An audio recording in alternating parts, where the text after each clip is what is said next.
This is the Protestant Libertarian Podcast, a project of the Libertarian Christian Institute and part of the Christians for Liberty Network. I really hope that you guys enjoy today's show.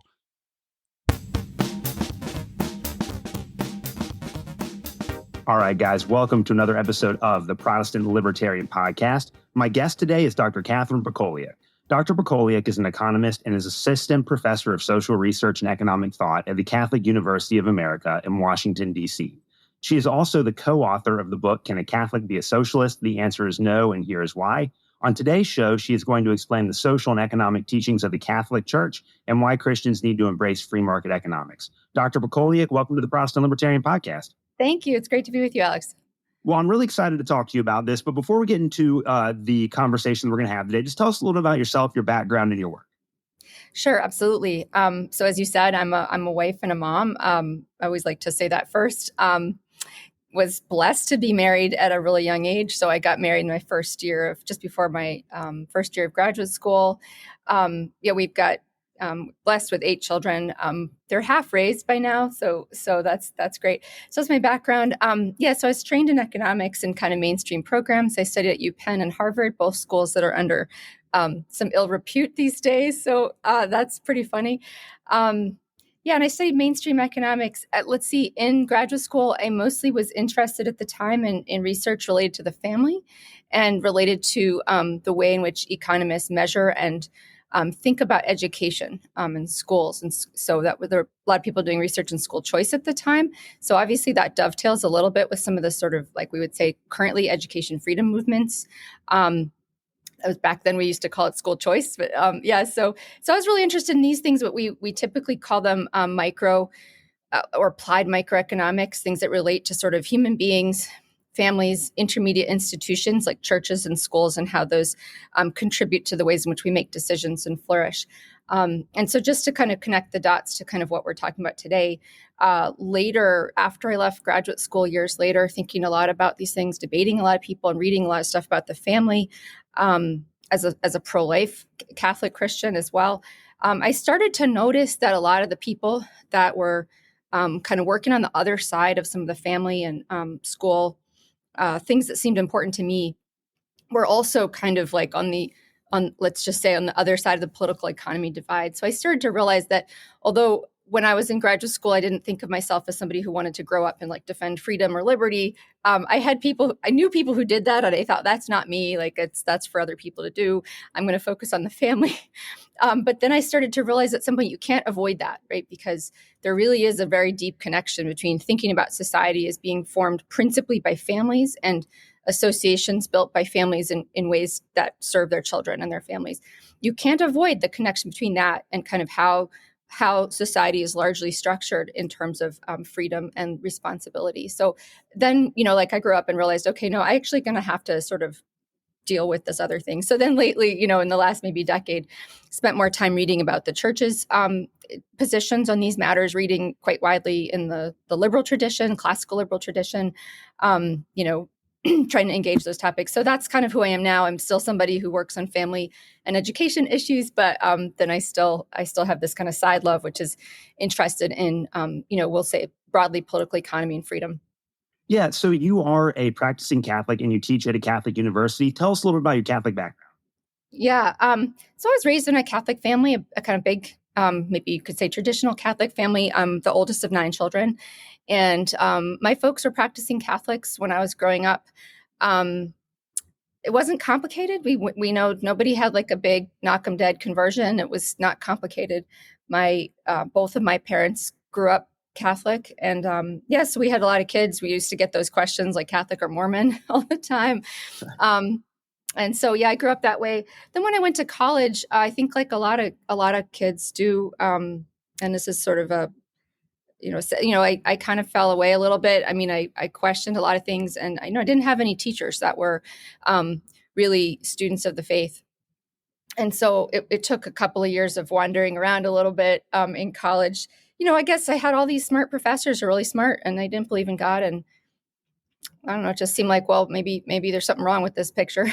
So anyway, I always like to tell this, but at some point later, towards the end of college, I was on a trip in Eastern Europe, and I was grace to visit Auschwitz, and I had kind of a conversion or reversion there where I, kind of was called back to thinking like, look, these big things matter. And what do I really believe? You kind of have to, like stop messing around, like take this seriously. God matters.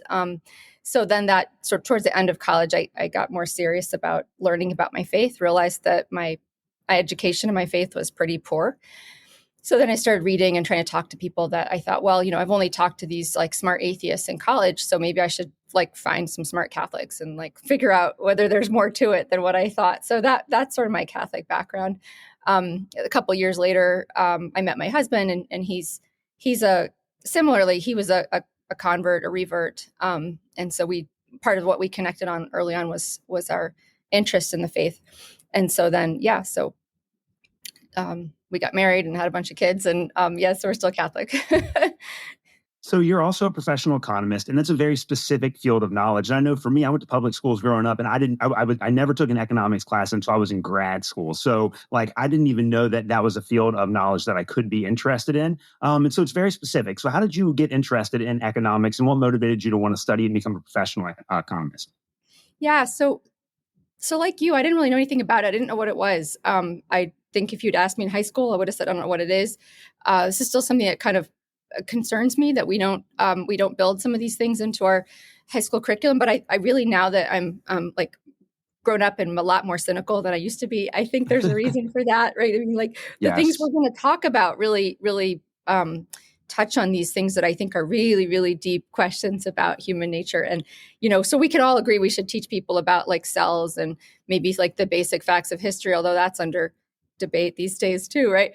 But just imagine like some like schools trying to come up with a curriculum on economics they could all agree about. I mean, it sounds terrible. So anyway, they don't do it. I didn't know anything about it.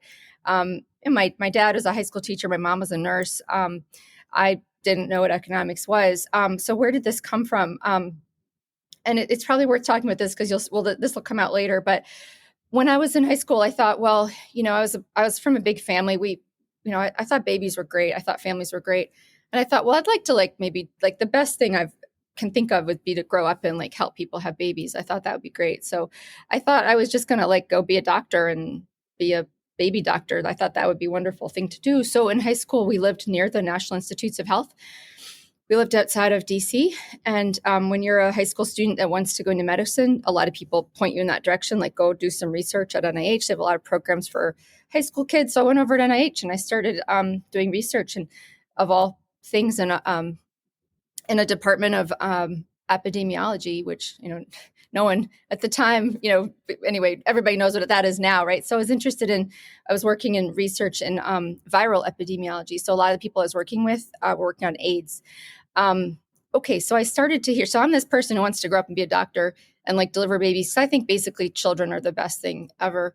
And that I can't think of a better thing to do in life than to help people have children, is what I'm thinking. And I'm around these really, prestigious researchers at NIH. And I'm hearing things this is, the early 1990s. I'm hearing things well, actually AIDS is probably a blessing.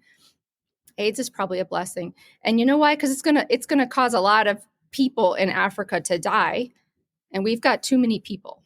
And basically, that's the problem the world is facing, is we've got too many people. So think about this culture clash in my head. I'm thinking babies are great. We should all have more babies. I'd like to grow up and help people have babies. And these smart people around me are saying, no, it's really good that we have these diseases around to wipe people out.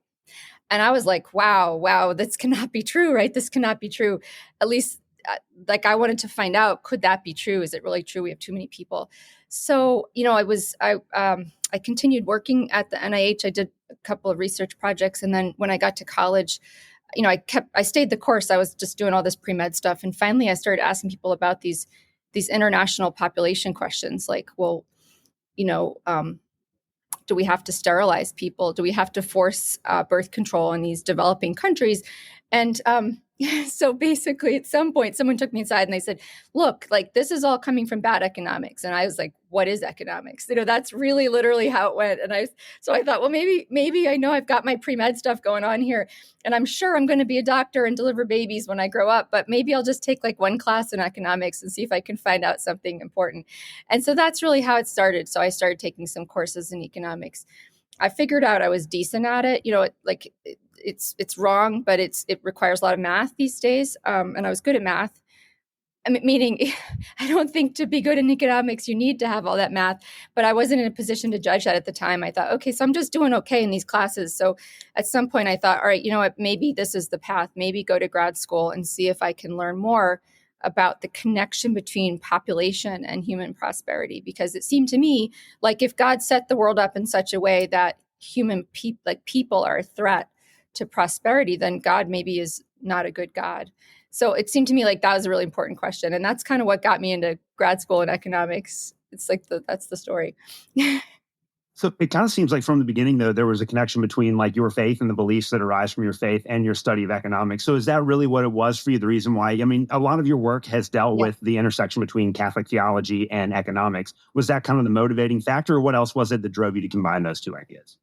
Yeah, so I think that's right. I think it wasn't explicit in my mind. I mean, I think that as a kid, and especially when I mentioned when I was in college, I mean, I was maybe a kind of a lackluster Catholic at the time, but I remember thinking like, well, maybe I'm, not like a great Catholic, or maybe I'm not going to stay Catholic, but I mean, like obviously abortion is terrible. And except like there were these like basic beliefs that I held on to about the nature of people, like human life was a basic good and that we shouldn't destroy people. And that like the idea that we had to destroy people in order to be successful seemed reprehensible.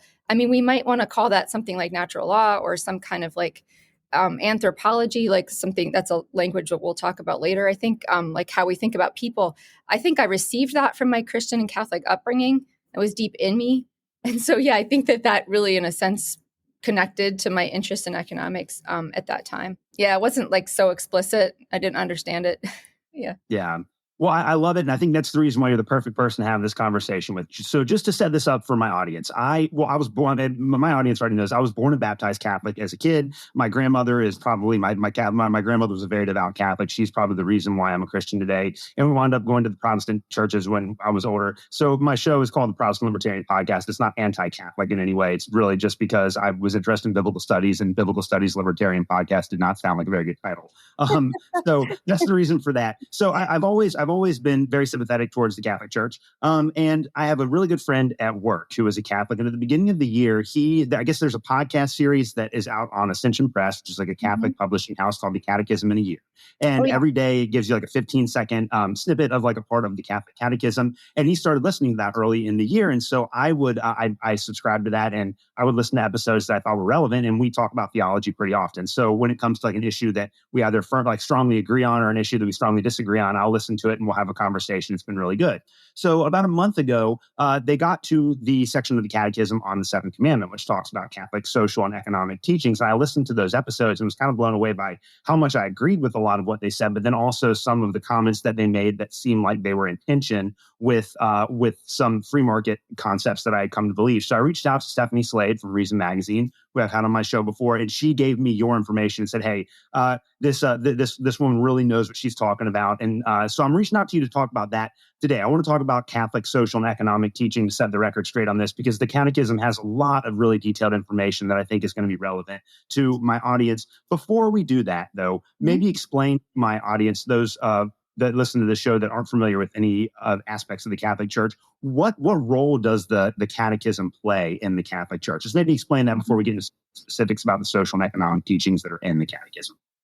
Yeah, so that's a great question. The Catechism, in a sense, really simply aims to bring together in one location, right, a kind of code, or a set of the collection of authoritative statements that the church has on the various issues. And as you've looked at the Catechism, I mean, it's organized in a pretty thoughtful way, right? It kind of works through kind of truth about God, the truth about man, and then some of the things about how we ought to behave towards each other, towards God. In a sense, like that's where that's built around the Ten Commandments, which is really beautiful in the moral life. But in a sense, like the Catechism's job is not to pronounce new teaching, but actually to synthesize and pull together in one place as a resource for the faithful. We sometimes think about catechisms as these things that we learn as little kids, and that they make it easy for us to memorize things. Like we've got this like memory of the Baltimore Catechism, so older Catholics may have seen that. But the reason I'm mentioning that is because, we know that the communists had their kind of catechism as well. This term catechism gets used oftentimes when we want to talk about what you do to take a complex body of thought and try to make it simple, right?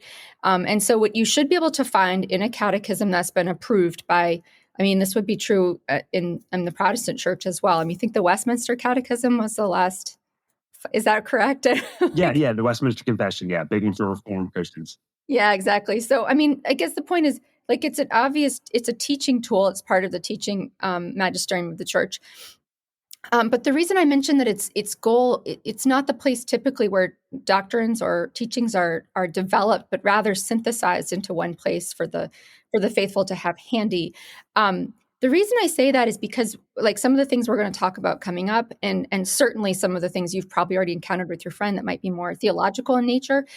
Typically, what the Catechism is going to do is cite the original sources where these things are stated, and sometimes it can happen that in that translation or that synthesis, infelicitous or slightly awkward phrasings get worded. So it's real. The Catechism is really important. It's a really helpful teaching tool, but it's by no means like the only way to learn the teachings that the church has. So it's like a one-stop shop if you wanted to sort of have handy.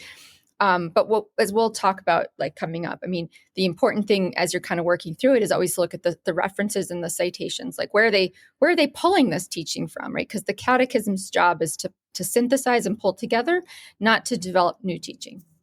Yeah, that's a really perfect introduction to the Catechism there. Now, as I said before for my audience, and I hope I'm getting the reference system for the Catechism right, the section of the Catechism that deals with the social and economic teachings of the church is Part 3, Section 2, Article 7, which is on the seventh commandment. And I'm going to put links to the Catechism in a year podcast for my audience that wants to go and check that out on audio. But I was really surprised when I listened to that, because that section, which is on the seventh commandment, actually starts out with a very long riff on private property and on the church's teaching on private property. And that kind of frames the entire conversation about social relationships and economics. So walk us through the Catholic Church's teaching on private property. Okay, great. So yeah, really glad that you introduced it that way. One of my favorite things to point out to people is sort of like, you can't have a commandment against stealing if there isn't private property, right? I mean, if stuff doesn't belong to people, but there's only 10 commandments, right? So when we think about kind of the mind of God and what God thought was really important for all human societies to have was like these 10 things, like these are pretty important. And this goes in there, right? It goes in there. This isn't something that gets developed, like, say, after like a couple of 100 years of Christianity. I mean, this is really, really, really deep in there. So yeah, the seventh commandment. So don't steal. Right. So this presumes that essentially the good things of the world, the material resources, the things that we can own, that they're meant to be divided up and to be, I guess I'll put it, to be put at the service of mankind through private property, through private ownership and responsibility. So you should walk us through it. So I want to sort of hit on a couple of things really quickly.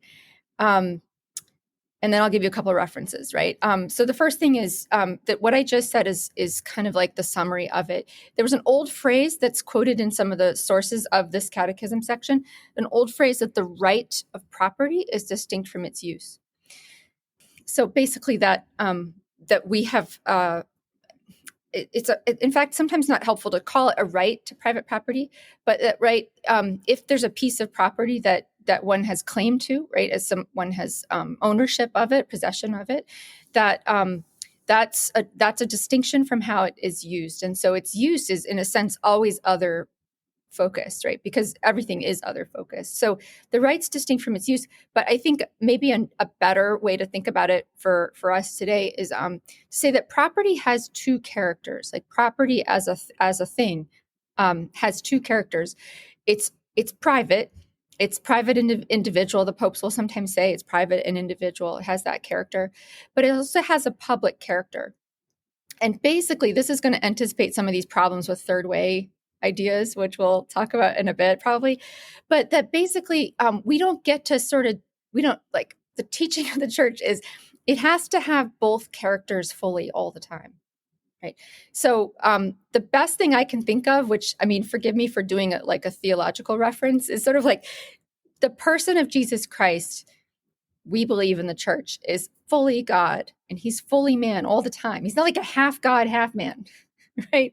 So we have to just live with that tension. The tension is, how is it possible that he could have a complete human nature without sin, but a complete human nature, be like totally a man, and also be completely the Godhead, right?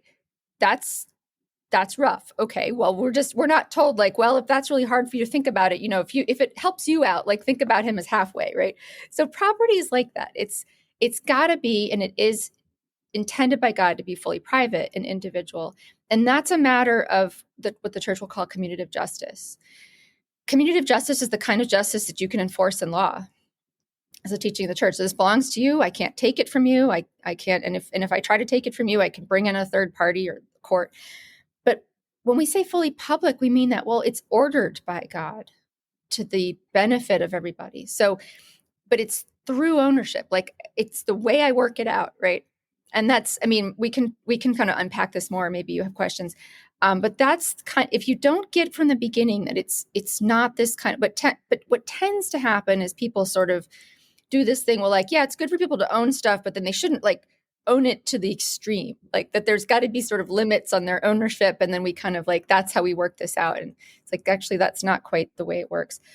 So the material resources of the world, like, right there. And now I think this is where the developments in economic thought, which really get going, like after the Scottish Enlightenment, but they're not done at that point. They really help us understand how that works out. Like, how does it work out that you own something and I own something, and we go into trade together, or I look to develop the thing that I own, you look to develop the thing that you own, and that actually there's like some synergy, some kind of like slingshot effect there that creates wealth, creates more for others. That's in a sense, like that's the great discovery, right? The great discovery that we only sort of understood this later. So, I mean, in a sense, like that's the how. How does it work out that private property also has this public character? Well, that's how. That's how. This is this whole thing that's, something that we really takes us a long time to understand how that works out. Like growth, like what does economic growth mean? Right. So that's not a part of the teaching of the church, but the teaching of the church is it's totally private, but it serves others through my private holding. Because like privately, I have an incentive to make it better, to make it profitable.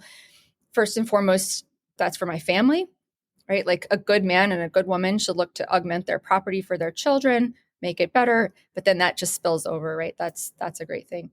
And specifically, the church says that when we do all those things, when we are good stewards of our property, we are actually acting as agents of providence, agents of divine providence, right? So God wants to take care of us, and he does take care of us. But he lets us do these things that are part of his providence. So that's kind of the summary. And then I can stop if you want to like stop me or ask a question. And then I'm going to give you a couple of other documents, or the source documents. Like if you read this part of the Catechism, what is it building on? I can point you to where those documents are. Yeah, let me ask one follow-up question to that, because I think this is going to help frame the other issues that we talk about. When I was listening to and then reading through that section of the Catechism, it seemed to me like there's a very heavy emphasis on private property, as you just explained, but then also an equally heavy emphasis on the need to be charitable, right? Which is deeply biblical. And it's like what Paul says in 1 Timothy 6, where he's like, okay, instruct those that are rich in this age not to be conceited and use their wealth for themselves, but to be generous and share with those that are in need. And if not, then they better watch out on Judgment Day. I think it's kind of that tension. Like, yes, we have a right to privately own our property, but we also need to make sure that we're generous and we're using that in a way that sacrificially benefits other people. Is that kind of what we're getting at here, like in that section of the Catechism, that those are kind of the two ways that we need to conceptualize our property? I think that's right. I think, but I would like to also mention that I don't think it's always that it always has to be a matter of our intention, right? But I think that it's like a structure of reality, right? That that I don't have to. I mean, it's good. It's good to cultivate that sense that, like, when I'm doing good for my family, I'm also doing good for others. But I think that a lot of this operates outside of our attention, and that's just a mystery of things. Yeah. Yeah, so it's kind of like well, I mean, again, it's the idea in free market economics. So like a rising tide lifts all boats. Like Yeah. if you are responsible, if you're a responsible steward with the property that you have and you use it for productive ends, then that will ultimately wind up benefiting everyone around you, even if that's your intention or not. Yeah, that's right. That's right. I think well, there's a couple of things we can bring out later. The two best documents, I think, well, really the fullest treatments of private property in the tradition would be you've probably already bumped into this Rerum Novarum, which was written in 1891, which was the first most formal response to the socialists in the late 19th century. 1891, Rerum Novarum, and you really want to look at paragraphs 1 through 15. It's right there at the beginning. It's a long document. The funny thing is, the Pope doesn't think that articulating the principles about property are the sort of the main work that he has to do. He sort of shows up and says, well, obviously it's ridiculous to say that we have to abolish private property, like obviously. And he says, in case you don't think that it's so obvious, let me just give you a few reasons. And he works through it and he gives a few reasons. And they're just lovely. It's a really delightful treatment. It's 15 paragraphs. Then at the end of 15, he says, now if socialism is not the answer, what is the answer? And that's actually like funny. The Pope, I think like he did a lot of work there, but people tend to just read those first 15 paragraphs.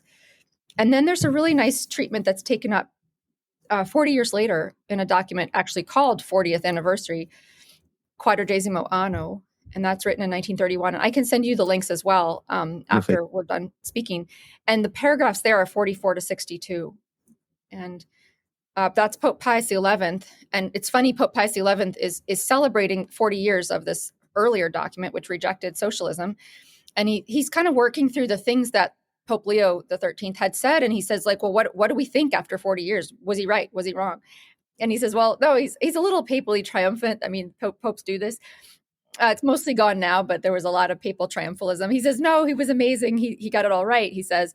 But it's funny. At one point, he says, right before paragraph 44, he says, it's really a shame that many people accused Pope Leo XIII of taking the side of the rich when he defended private property. And he says, well, that wasn't the goal. And he said it wasn't the goal. He was taking the side of the working classes.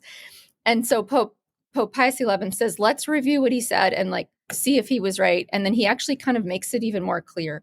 So he says again what Pope Leo said, look, if you're going to attack private property, you're going to hurt the wage earners more than anybody else. Like that's the first thing you're going to do. So those are the two like classic treatments of private property in the social teaching of the church. And you'll find lots of references to them in the Catechism.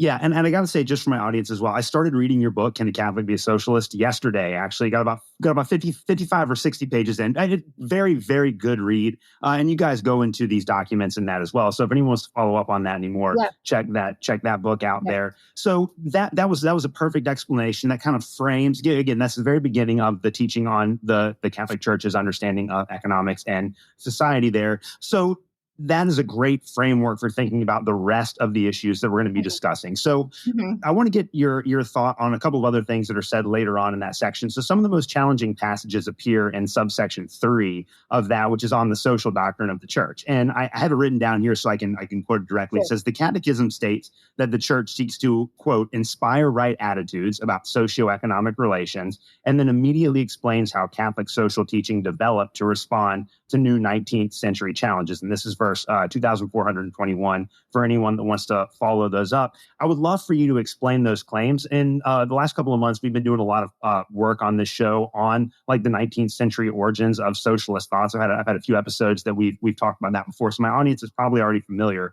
with some of those broad contours, but walk us through that. The church is going to inspire right attitudes about socioeconomic relations, but a lot of these teachings are developed in response to the challenges that were posed by new 19th century ideas and realities. Yeah, that's great.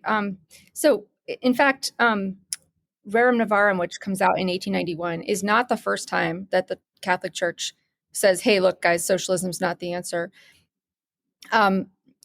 There are earlier pronouncements that don't take the character of entire lengthy treatments of property. Earlier, there's a letter on marriage that the Pope puts out, and he denounces the communists in there because like the communists always come up, and it's pretty funny. Okay, so what I want to say is, at the time, as you've kind of been working through this, I mean, people are bewildered by these kind of new forms of industrial organization. I mean, we can think about things like Manchesterian liberalism. I mean, this is comes to us certainly as a kind of a compelling period of time. Basically, what's happening is there's these worker movements and uprisings all over Europe, and some of them are kind of even marching to Rome. And basically, Europe is a lot more Catholic at the time, right? It's not that Catholic today. Like you would think, like, well, if the workers had a problem, where are they going to go? Like at the time, it was, well, maybe Rome would be the place to go. And so the concern was like, we need to say something about this. And so yeah, the church has never kind of waffled on the question of private property,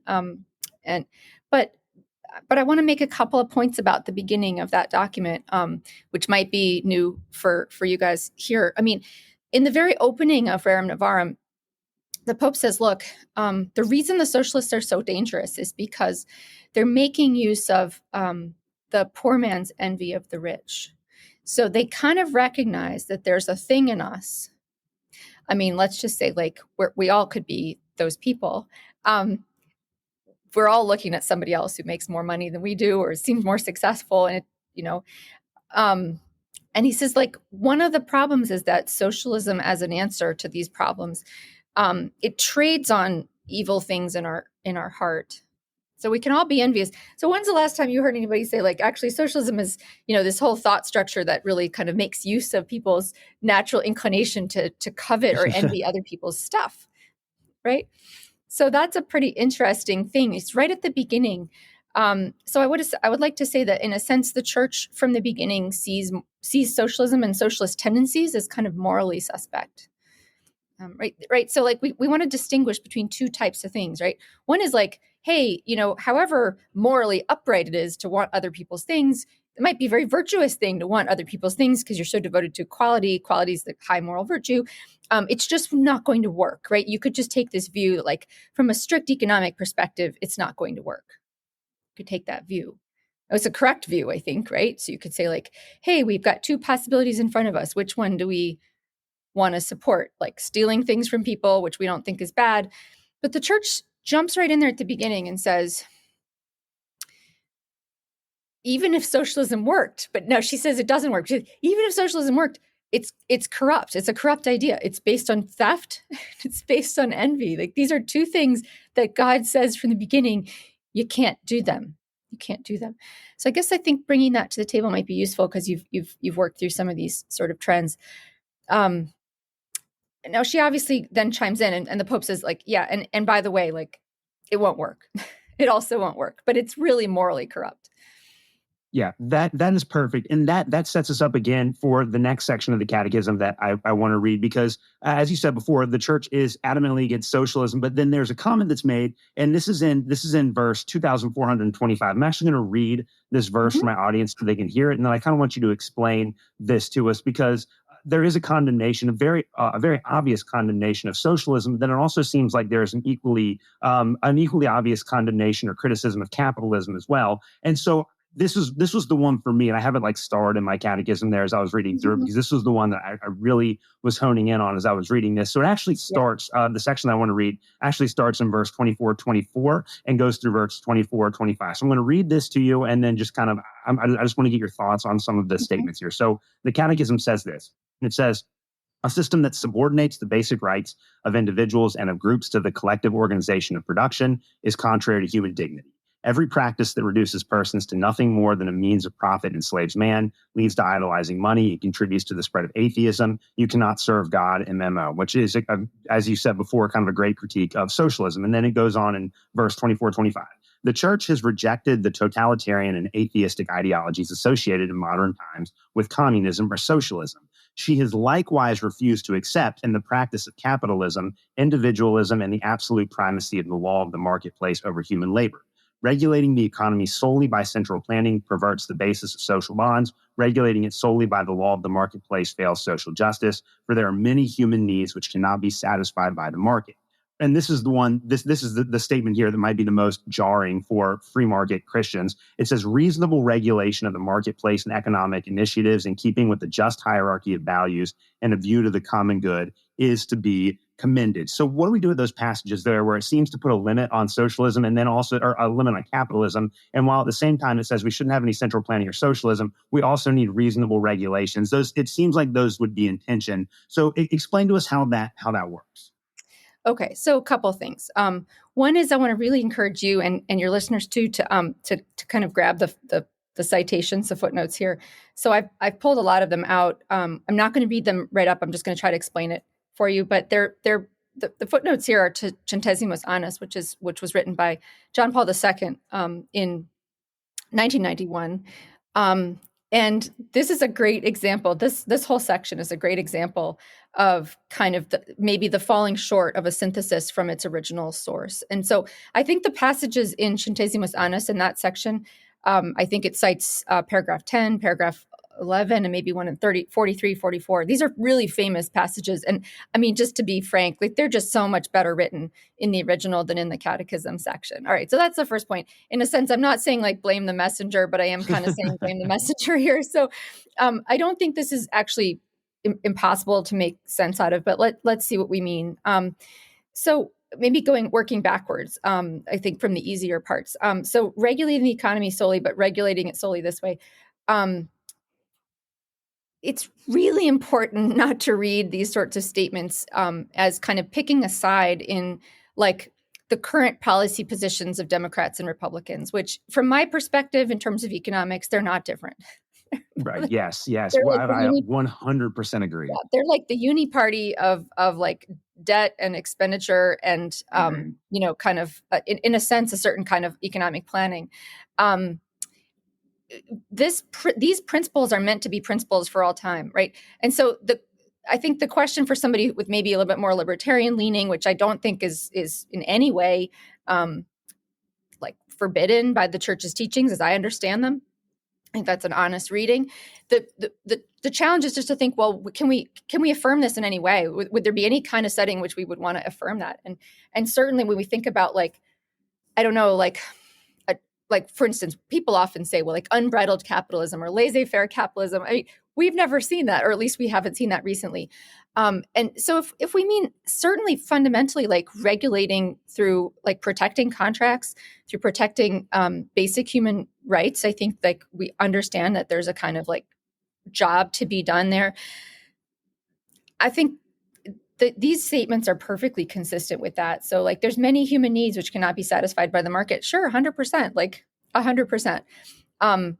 Might it be the case that there's some work to be done in kind of defending churches and churches from, say, like taxation? I mean, just think about that for like a quick second. Like, how do we deal with churches and taxation of property and that sort of thing? And you could take two views. You could say, hey, there should just be no taxation of property at all. We're like, all taxation is bad. You could take that view, right? And that would be more favorable to churches. Or you could take the view that we're going to have taxation, but we're going to sort of leave churches alone and these sort of nonprofits. Like that's a good thing to do too. They're both views you could have that don't fit a standard like Democrat or Republican platform at the moment. And I think they'd be consistent with this paragraph. So I think that's the kind of the mental exercise here is like, are these things that we understand what they basically mean? And are they basically right? I mean, I think this is basically right. Like, we don't think that economic values are the things which determine human values, right? What we actually get is it's far more likely that our economics reflects the things that we value, right? Right. So when we don't value the right things, our marketplace doesn't like go in the right direction. We don't value the right things. So then there's this job to be done of trying to shape people's values. So I think that's the kind of the way I would think about it. I was going to work backwards. I'm looking at the same text. Practices that reduce persons to nothing more than a means of profit. I mean, sure, like I don't have a problem with that. Like, I might think like, I don't think now we could debate about, is our current system the kind of, you hear this a lot, is our current system the kind of system in which an ordinary worker at Amazon or at, Chick-fil-A, like in what way are they being treated like a slave? Like, are they being treated like a slave? What is the best we could aim at? What are the ways in which now, and would it be like, let's say we came to the conclusion, it's not my view, But let's suppose we came to the conclusion that like everywhere we look around us is like workers enslaved by their corporations that they work for. I mean, we probably both know people who have that view. Yeah. Wait, but it doesn't follow. Like, so we might say we reject that people are viewed as means to profit. Like, we as Christians reject that. It does not follow that the answer to that is some kind of policy or some massive program of the federal government to like make people not be slaves. It might be the case that more Christian principles are necessary and that churches have to work harder to imbue the practices of business owners with Christian principles. So, for instance, does that help? I mean, does that help kind of?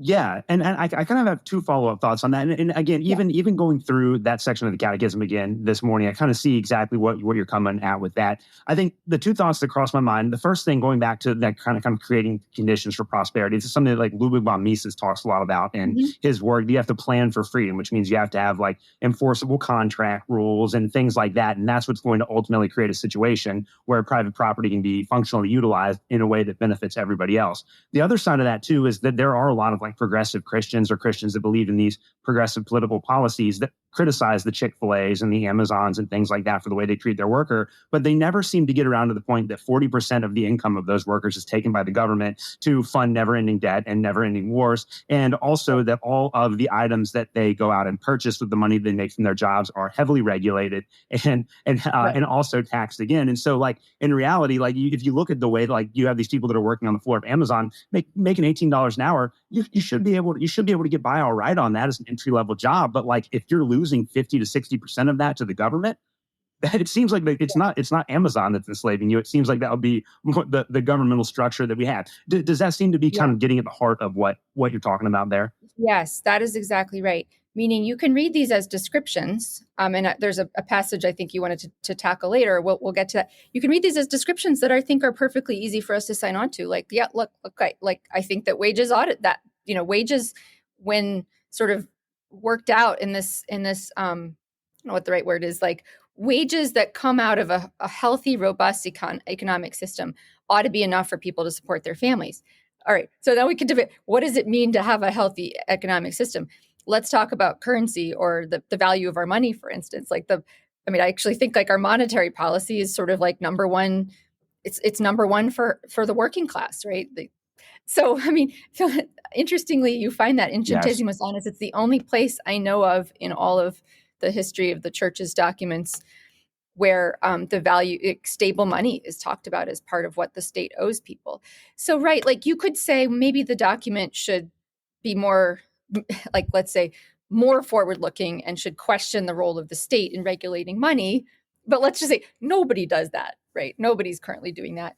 But insofar as it takes as a given that states are going to be involved with, say, the regulation of the money supply, which, that seems like a fair thing to take as given, then the Pope is saying, well, actually, if there's not a stable currency. So then when you read that passage, like you're saying, you read like, okay, regulating the economy solely by central planning perverts the social bonds, solely by the law of the marketplace, fails social justice, reasonable regulation. Well, that's got to include like stable money, right? So I just think we have to take it out of like our current gripe. Like we read this, and I do the same thing. I first read them and I go, oh my gosh, they're like, arguing for, but I think the way teaching is, right, the church is always trying to just articulate principles that could be true for all times and places. And I definitely want to I definitely want to come back to that in just a second, because there is a passage that talks about sound money specifically in there. And it would seem like on the surface, it would be an endorsement of the Federal Reserve, which I think that both you and I would agree is actually central to a lot of the economic problems that we're facing in our society today. But as you're saying, the church is not advocating for that specific policy. It's just saying that we need to create a condition in which there is sound money. And if there's an institution like the Federal Reserve that's actually creating very unsound money, then we should be opposed to that. Is that kind of what you're getting at there? 100%. Yep. Okay, perfect. The next question I want to ask you, it talks about, well, we've already talked about this before. It comes out of verse 2,431, and it talks about the proper role of the state. Okay, and I think I already know how you're going to answer this based on what you've said before. Yeah. But I'm a big fan of Tom Woods. I'm not sure if you're familiar with him, but he's a historian and an economist. Yeah, and a Catholic, great podcast and all that stuff. But he very much has some anarchistic leanings, and I do myself. To the point where we believe that maybe there shouldn't even be a state at all. How would a Catholic with beliefs like Tom Woods be able to reconcile that with the teaching that we need to have a proper role for the state? So if someone like Tom Woods says there really shouldn't be a state at all, how do we reconcile that with the belief that there's a proper role? So, so first of all, I think, and I'm not super familiar with his. I mean, so I can't sit here like endorse all of his beliefs. Right. Yeah, So, I mean, he's essentially a Rothbardian. yeah. Okay. That's fair. I mean, I think there's, like you said, there's a proper role. I mean, I think like in a sense, like I'm going to be careful here. I'm much more familiar with economic thought than with political thought. I do believe that it would be difficult to make the case for like strict, anarchism, like that somehow, like I think the church basically believes like, look, if there's a common good, there should be an authority that looks to the common good. Now, what is left to the common good at each level of authority? We'd want to dig closely into the principle of subsidiarity there. And so like we could say, well, maybe we just say that the only thing that the state or like the nation or the village does at the village level is like defense. I mean, right. So we could, if like, is that what we want to strip it down to? Like, I think that position is, as long as it's not like a rejection of the idea. And I don't know, like, this is where I've not engaged with Tom Woods, like a rejection of the idea that like, let's put it like plainly. Should a father defend his children from an aggressor? I suspect Tom Woods would say yes, right? Yeah. Like in a sense, like the ancient teaching, the Aristotelian teaching, Aristotle, and then going forward to through to Aquinas for sure, scholastic teaching of the church, is that the family is the basic unit of society, and that in a sense, every higher layer of government or organization, it doesn't supersede that lower level. So the only reason for the higher level is if the lower level sort of needs help, right? So if fathers are sufficient to defending their children, it might be that the higher level of organization doesn't need to do that work, right? Might be the case. And obviously, like we see this in history, like a lot of nation states emerge just because, like, oh, at some point we need like tanks and guns, and that wasn't enough, before. So, so I actually think there's a case you can make, certainly in the reading of these documents, for what some people will call like an Augustinian minimalism or an Augustinian liberalism, and by that we mean kind of like really kind of like defining the proper role of the state as being kind of the smallest role that it could possibly play. I think there's room for that type of position. Now, in the paragraph that you mentioned, 2431, which has to do with, task of the state overseeing and directing the exercise of human rights in the economic sector, it sounds like a little bit more than, maybe I'd like to see. But this is a really interesting section. If you go look at the site for this or the reference for this, what's referenced here is Centesimus Annus 48. Now, if you were to go look at Centesimus Annus 48, which I definitely encourage you to do after we're done speaking, what you find is really interesting. What John Paul II says, and remember, John Paul II was somebody whose life was totally shaped, and not necessarily in good ways, by like all the totalitarianisms of the 20th century. So what you find in 48 is something like, well, the state has to secure individual freedom. The state has to protect private property. This is where you find the treatment of stable currency. And then he talks about maybe some monopoly intervention. Okay, like, again, that's just classic economic treatment. Now, you and I can debate about that, like whether we really need to do any sort of monopoly intervention, but that's a classic, like, he's clear. He doesn't think he's going against economics when he says that. He says maybe that would be necessary. Or we could read that generally as some other kind of endorsement of like maybe when there's a market failure, if that exists.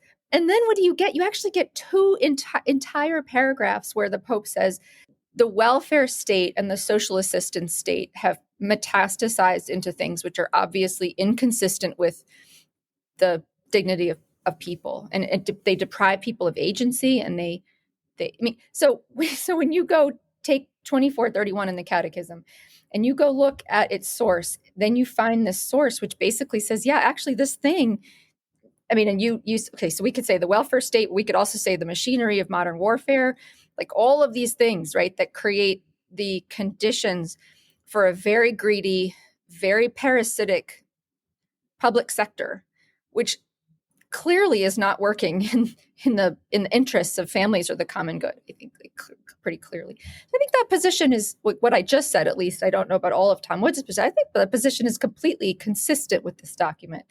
In another paragraph in Centesimus Annus by Pope, he says this other thing which is really famous. People quote it all the time now. He says something like the church has no models to offer. So in principle, unless like we're doing it wrong, if you can open up these documents and go, oh, like, this is the version of capitalism we're going to do, or this is the version of like whatever we're going to do.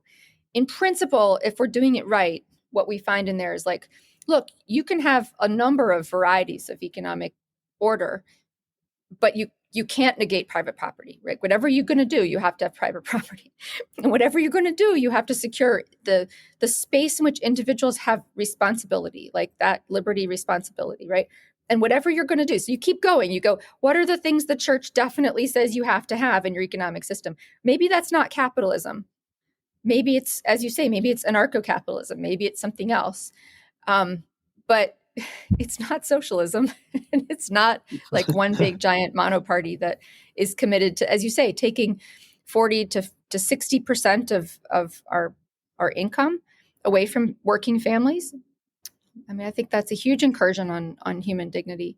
Yeah, I completely agree with that. And actually, that makes a lot more sense. I mean, really, like the kind of libertarian anarchism isn't like teenage anarchism where there's no rules. And in fact, in libertarian anarchism, there are a lot of rules. A lot of rules. The belief of people like me and Tom Woods is that we don't want to centralize the production of rules and the enforcement of rules in the hands of a monopoly state. That's the argument for libertarian anarchism. So it's not about not having rules or values in society. So from that perspective, I can see absolutely how a position like that would be compatible with teachings of the Catholic Church. That makes a lot of sense. I think it's perfectly compatible. And you can also say that like it's precisely the breaking of rules or the finding exceptions to rules, the breaking down of rules that leads to the need for things like metastasizing welfare states, right? I mean, it's like, okay, well, normally this is how it's going to work, but not in this case, and then not in this case. And then before you know it, like it's all gone. Yeah. Well, I got two more questions specifically from the Catechism before I ask you about the Pope, because that's another big one that I wanted to address too. Something that is ask me about the Pope. Okay. Yeah, something that's very, very fuzzy for a lot of Catholics. But again, the last section specifically from the Catechism I want to talk about is it's verses 2434 and then verses 2440. In 2434 they talk about a just wage, which you've kind of already brought up that concept before, and then in 2440, this is the one that talks about the need to reform international institutions. Both of those statements on the surface, before I heard you explain your position to me, gave me pause for concern, because the idea of a just wage sounds just like complete Marxist propaganda, because the just wage is whatever a laborer and an employer contractually obligate themselves to. And then when I think about reforming international institutions, I think about the World Economic Forum. And again, all the problems that you were talking about with depopulation and globalism and the need for even more centralized control over every aspect of the economy at a supra-political, supranational level. All of that made me sound very concerned. I think I know where you're going to be headed with this based on what you said before, but walk us through that. So the just wage and then the reforming international institutions, what do we do with those two passages? Yeah, that's great. So just wage is the old debate about just prices, right? And the church actually that's done a lot of let me preface this. Actually, current like in the last 150 years, I actually think that the church as the church, like in these documents, has not connected the just wage teachings to the older teachings about just prices.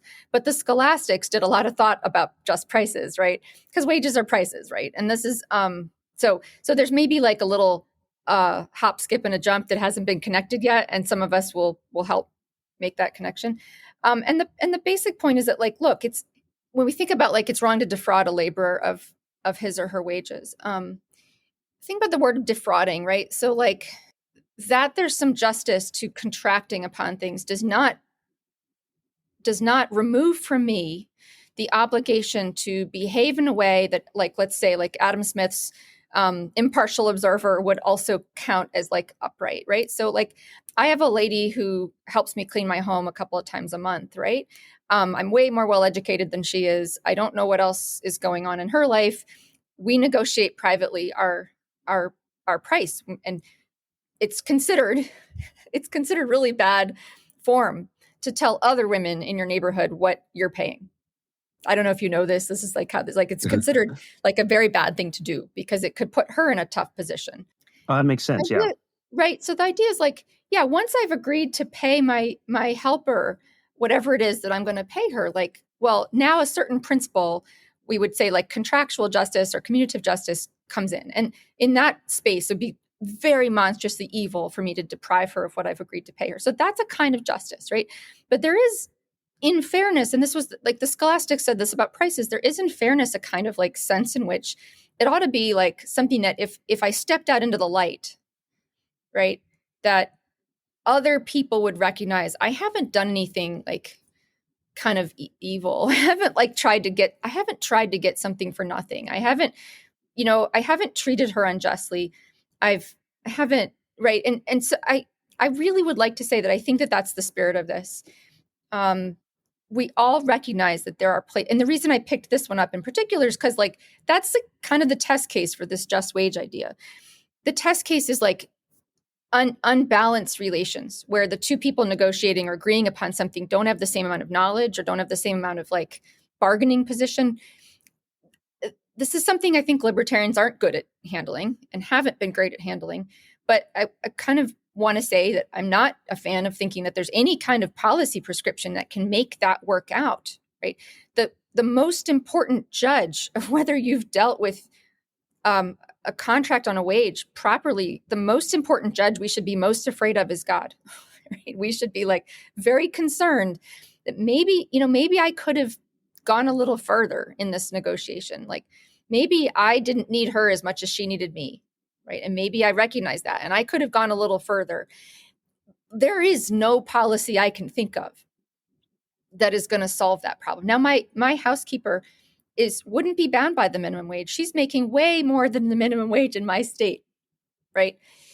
So these standard, like very tired debates about minimum wages or kind of central planning that could address just wage questions, they wouldn't come into play at all. And just because she's not making minimum wage doesn't mean I'm not required to like always ask myself, could I do better by her? So I think that there's, again, a way like to think about this. We don't need to recognize that some transactions or some agreements between free agents could be marked by greediness on one side or the other. And by the way, like the poor could be greedy as much as the rich. I mean, like obviously, yeah, right? Yep. And so, to recognize that because we're fallen, these free agreements between each other may in fact be marked by ways in which we're trying to cheat each other or get something for nothing. To recognize that is not yet to set up some kind of big arbitration by the state or some big apparatus. Like I think the best remedy for that is for people to be like on their knees a lot, going to church, going to confession, always being called to conversion, being exposed to models of generosity in others. So that's the just wage one. I don't think that's difficult. Then you asked this question about the international economic and financial institutions. I mean, maybe the reform that's needed is for them to go away. I mean, that's a perfectly fine answer, right? Like if you say, oh, geez, I think, like the World Bank or the WEF is responsible for a lot of problems. I mean, that's a kind of reform. Yeah. Trim them down, like defund them. I mean, that's a view you could have. Yeah.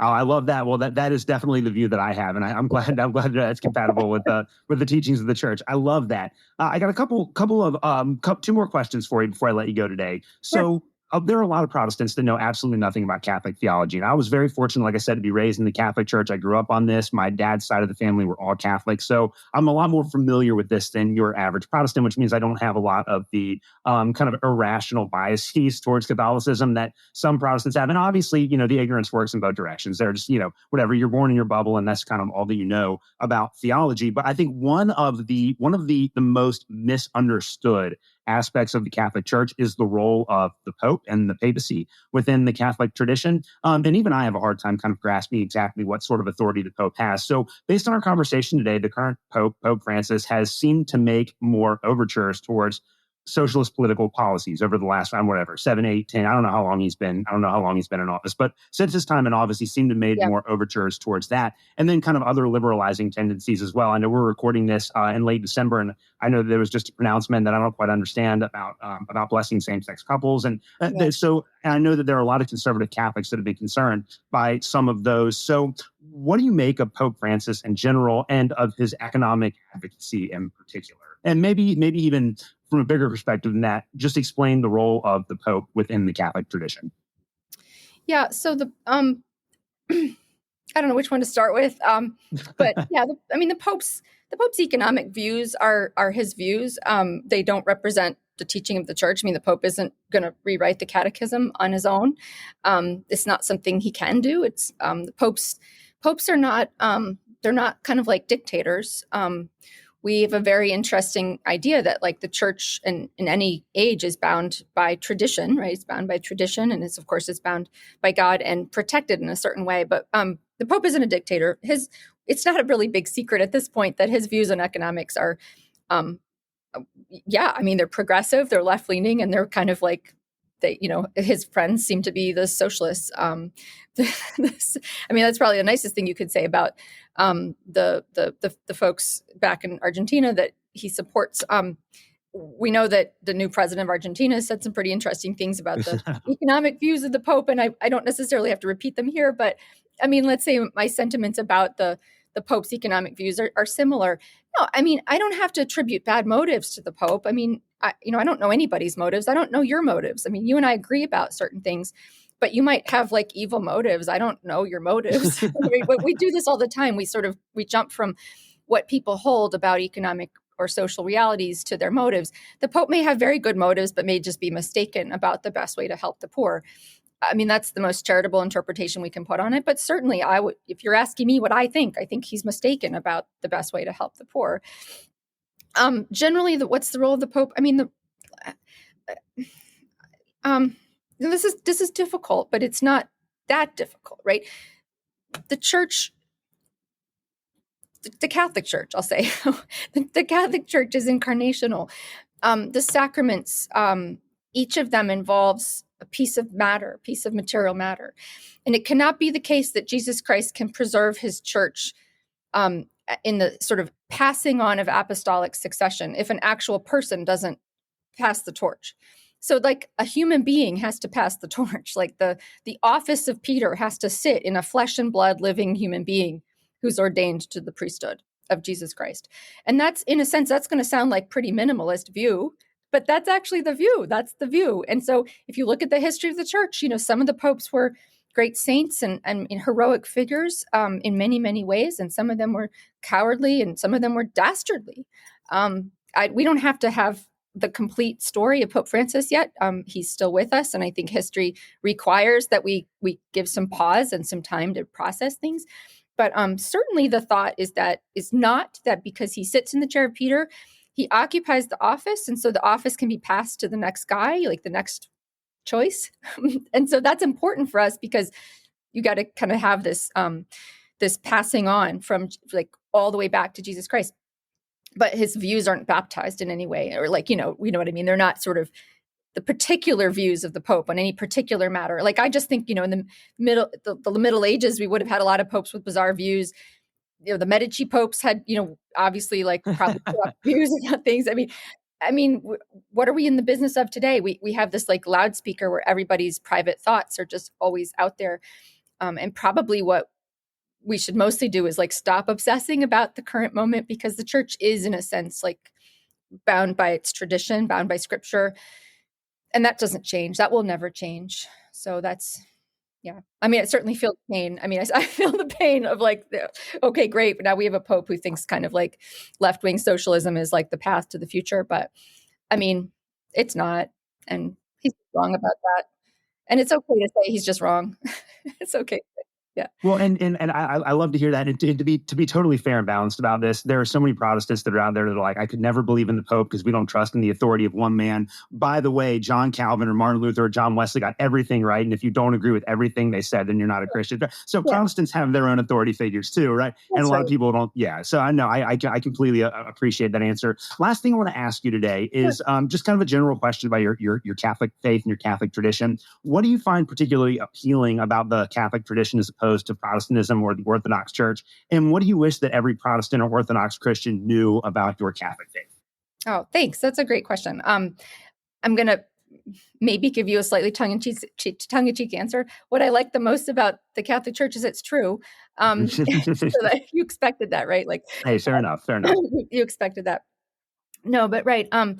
I think I mentioned a minute ago the sacramental nature of the church, and for me, that's been really, really important. What do I wish every Protestant knew? I mean, just the beauty of being able to go to confession. To go just this morning, my family and I went off to an early mass and confession, and really to be able to consume the body of Jesus Christ and encounter Jesus' presence with us, like physically, and what that does for us in our lives. It's a kind of food, right? It's food. It's like food for the soul. It's really, so for me, the sacraments, I think like I would put that up there. And I think maybe that's like sensible because I'm an economist and I really, like we talked about before, why was I interested in economics? So so everybody could eat. I like to feed people. I like to feed my kids.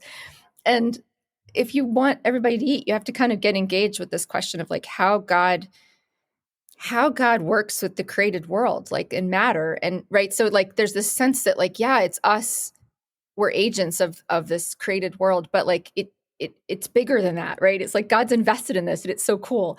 And I guess like the sacraments in that sense, to me, it's not that we're inventing the sacraments, but that they seem so fitting to me. It seems so fitting that God would leave bread, like actual bread and wine that would be divine. Like so that's what I love the most. I think I'd have to say the sacraments.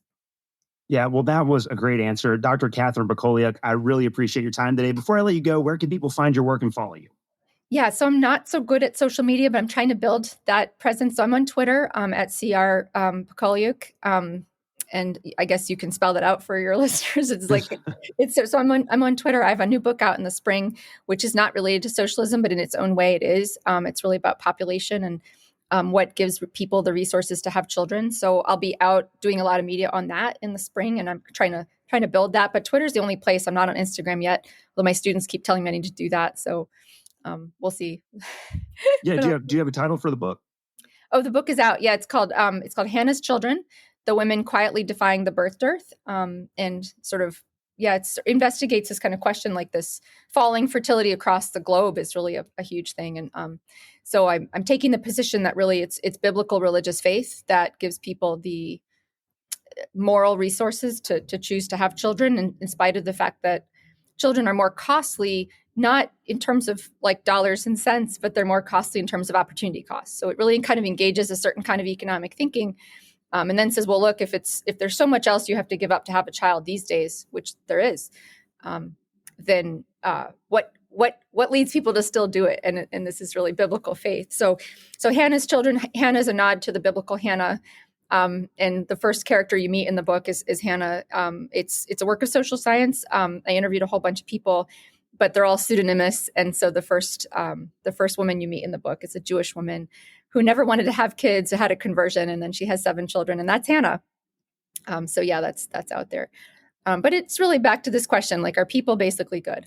And what convinces us that people are basically good? Well, that's great. I'm going to put links to all of the things that we talked about in the show notes today. Dr. Pakaluk, I really appreciate your time. Thanks so much for coming on the show today. It was super fun. I'd love to see you in person in the future in your home state. Yes, that would be great. Thank you very much. Bye. Thank you for listening to another episode of the Protestant Libertarian Podcast. If you have any questions or comments, please reach out to me at theprotestantlibertarian@gmail.com. You can also find me on Twitter. You can follow me at the handle @ProLibertyPod. Again, that is @ProLibertyPod. And you can also visit me at theprotestantlibertarianpodcast.com. At theprotestantlibertarianpodcast.com, you can also support the Christians for Liberty Network and the Libertarian Christian Institute. Thank you guys so much for listening to this episode, and we will see you next Tuesday.